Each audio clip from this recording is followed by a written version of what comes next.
and caretakers. Eh? A square mile of cats and caretakers. That's the city outside working hours, you know. Dead. Not strictly true, perhaps. Damn nearly.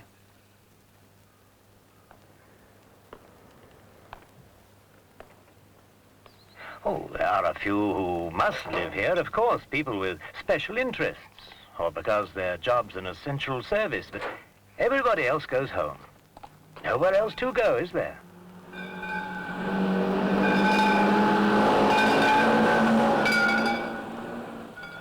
Yet less than 100 years ago, the city was more densely populated than any other part of London. The fact is, somewhere along the line, great-grandfather let commercial greed get the better of him. 2 bunches of penny primroses! 2 bunches! Now, you can't blame great-grandfather. Look, the Victorians belonged to the richest country on earth. The city was their place of work. They were obliged to dedicate themselves to commerce. They had no option with the vast expanding market of the empire overseas. It was they who widened the old streets and built the great commercial houses with names like household words. Sweet China origin! Sweet China! What they built became the financial center of the world. That's not bad, you know. Oh, they built. You've only got to look around to see that. But only for working, not for living. More and more people got pushed further and further from the heart of things and their place of work. Blame the steam train for that. Blame the twopenny tube. Blame the internal combustion engine.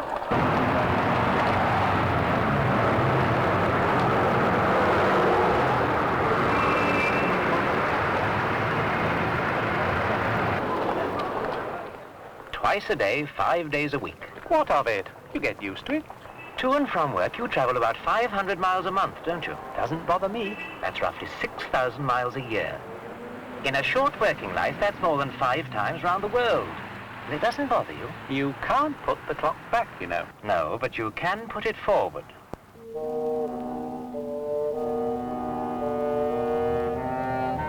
In fact, way back in 1957, what I'd like to think a forward-looking resolution was approved before the Assembly of the Court of Common Council at Guildhall. My Lord Mayor, I beg to move that there shall arise in the Barbican a residential neighborhood in which people will not only be close to their place of employment, but will have schools, shops, open spaces, and all other amenities to enable them to live a full life with purpose and with pleasure.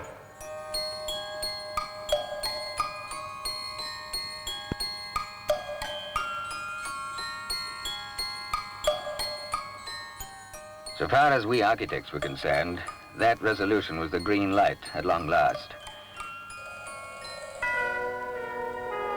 I remember thinking at the time how it was the first great fire of London that gave us St. Paul's and all the Wren churches in the city. That's history. But because of commercial pressures, Wren's great plan for rebuilding the entire city never got off the drawing board. The opportunity seemed lost forever. Now a second great fire of London is history too. And I'm not so young that I don't remember it very well indeed. It started on an August night in 1940.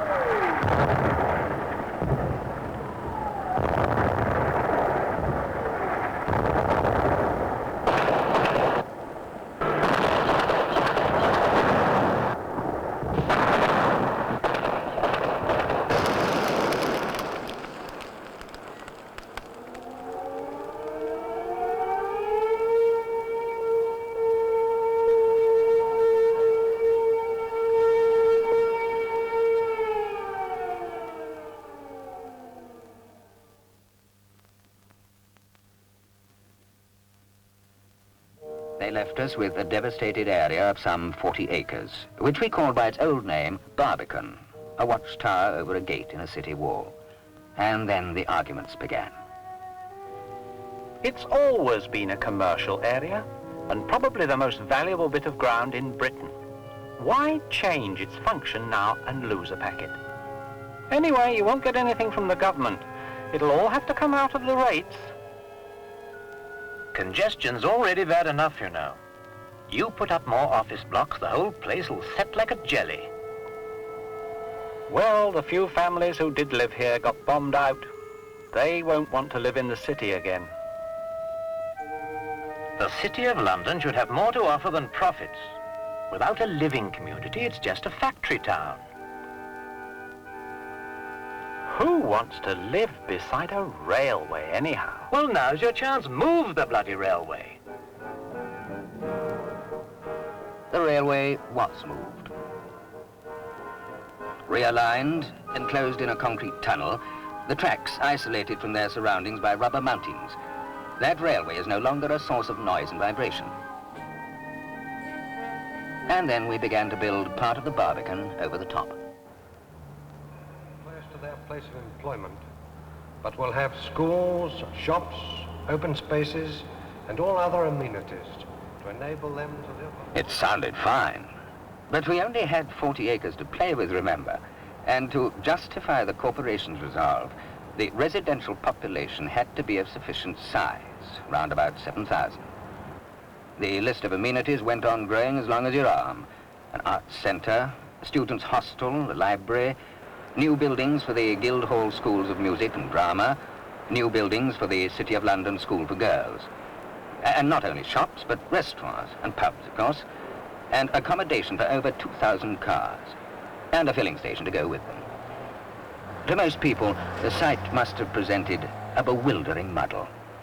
But as design followed design, from plans and models, we gradually built up a solid picture in material terms of what was to come, while the mind's eye could range even further into the future.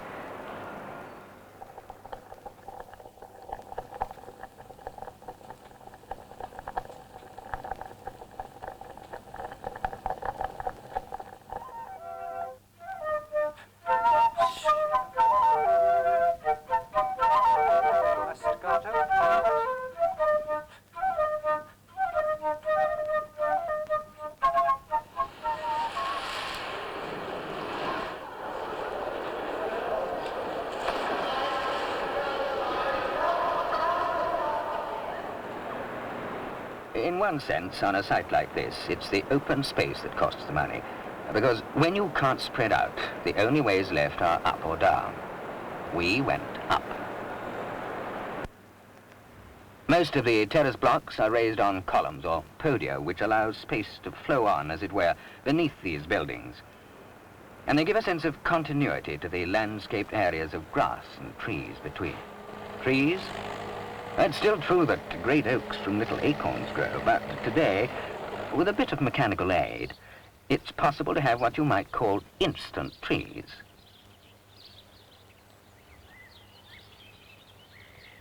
And just as people in their homes use mirrors to give a sense of spaciousness, so a sheet of water outdoors has a similar effect. Mind you, there's nothing terribly new in all this, not in principle. What we are doing is simply taking the best from the past and reshaping it for the future. London has long had its terraces raised on podia, while another of its successful forms of residential development is the familiar garden square.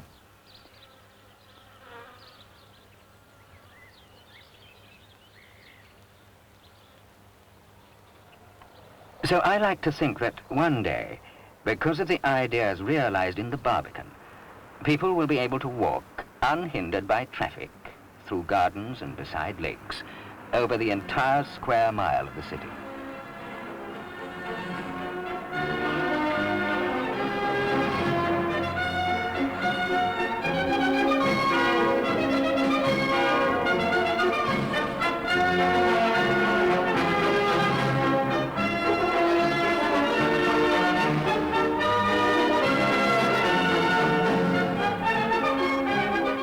They've been going on about segregating pedestrians from traffic in the city ever since the first horse bus pulled in from Bayswater. But if you knew the little streets, courts, alleyways, traffic never bothered you. You could always nip from here to there, or stop and chat and do a bit of business on the way.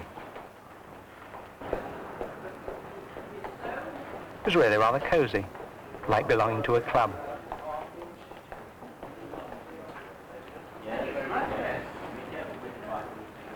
You see, the city had its special character. Above all, it had characters. Pity to lose all that. It's an odd thing about the city, you know. The old rubs along with the new quite happily here. Always has.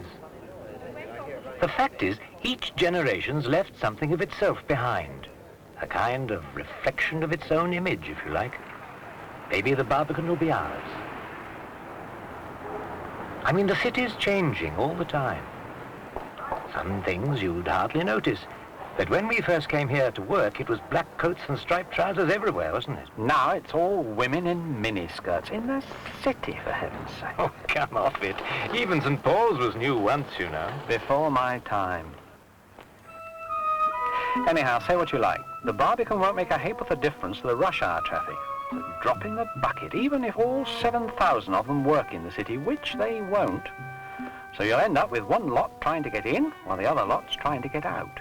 Surely the important thing is to get the heart beating again and bring life back into the city.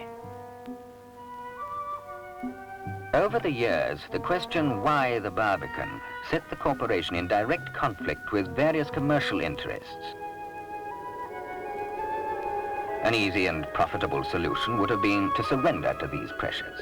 But with this scheme, the corporation was determined, remembering its mistakes of the past, to hold fast to the 40 acres of Barbican as an act of faith. In fact, to build a city within a city.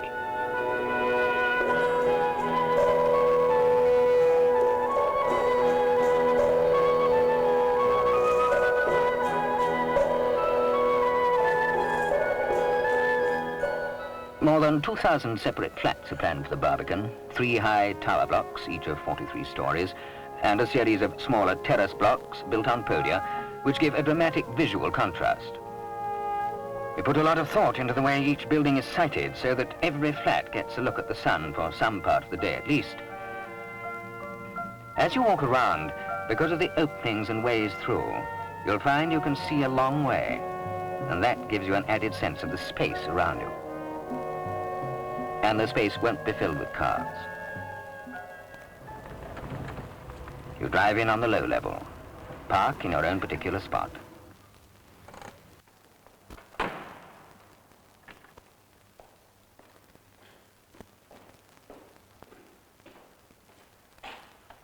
And there's the lift waiting to take you up to your flat. I said to Gerald, darling, the Barbican is definitely not for us.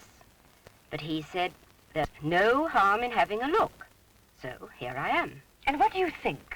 I think it's all just a little bit, Well, of course, they only show flats, and I know the most marvellous young man who simply adore to get at one of these. He does some very clever things with whites of eggs. You will notice that the kitchens are designed as internal units, so that all the living rooms get the benefit of the generous window space. Every kitchen has waste disposal. No cooking smells. That's all taken care of with the ventilation. I'll bet.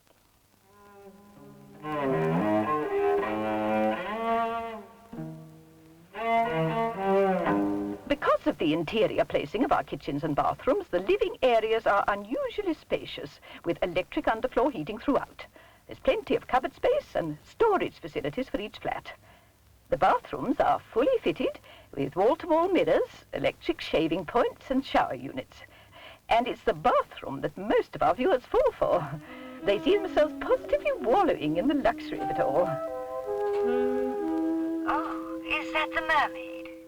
North and east-facing windows are double-glazed. All our flats have been planned to allow some flexibility in the particular use each room is put to. The majority of flats are, of course, designed for the family unit, but provision is made for the single person.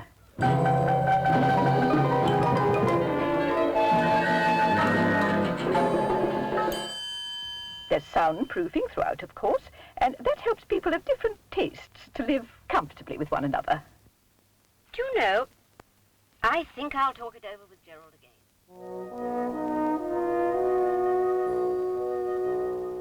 You'll find every natural environment has its own particular beauty. It's a design for living whose chief function is to allow the occupying creature complete fulfillment.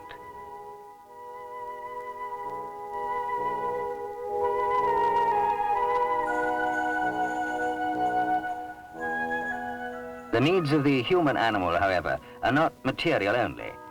A modern home, with all its built-in technological wonders, is nothing unless it sets us free to live our lives more fully. One of the few original buildings to remain standing on the Barbican site is the Church of St. Giles, Cripplegate. 100 years ago, a densely populated parish of some 12,000 souls, it was reduced to less than 50 residents. A church has stood on this spot for over 7 centuries, and the tides of history have washed over it. I thee wed, with my body, I thee honour, and all my worldly goods, with thee I share. In this church, you know, a young Norfolk farmer was married, took those same vows, and lived in quiet obscurity until his call came, then changed the whole history of the world. Oliver Cromwell.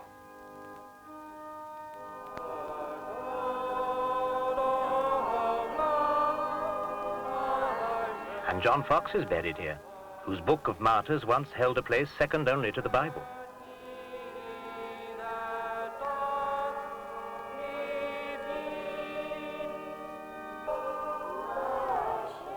In this church, too, lies Martin Frobisher, who with Drake and Howe and Hawkins set the standards of British seamanship.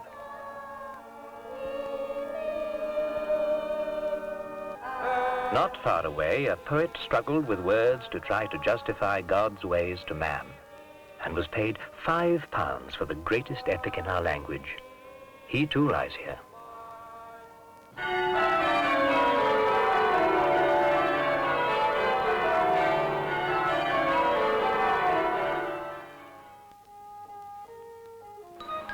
Shakespeare knew these streets with all their bustling, teeming life, and who knows? Here rubbed shoulders once with Ancient Pistol, Bardolph, Doll and Mistress Quickly, even the immortal Fat Rogue himself.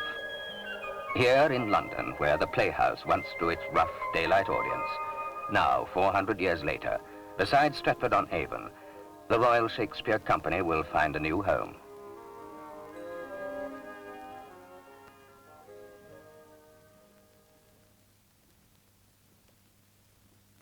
I don't know.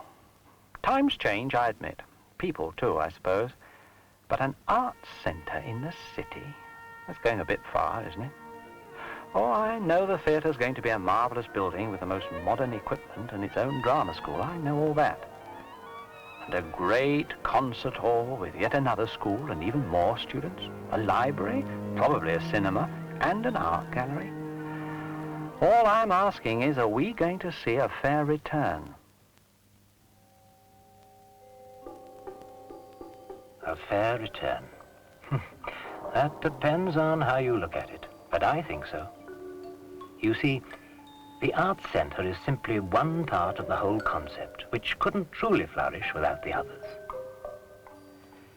Together, they'll make not just a place to live, but a fuller way of life.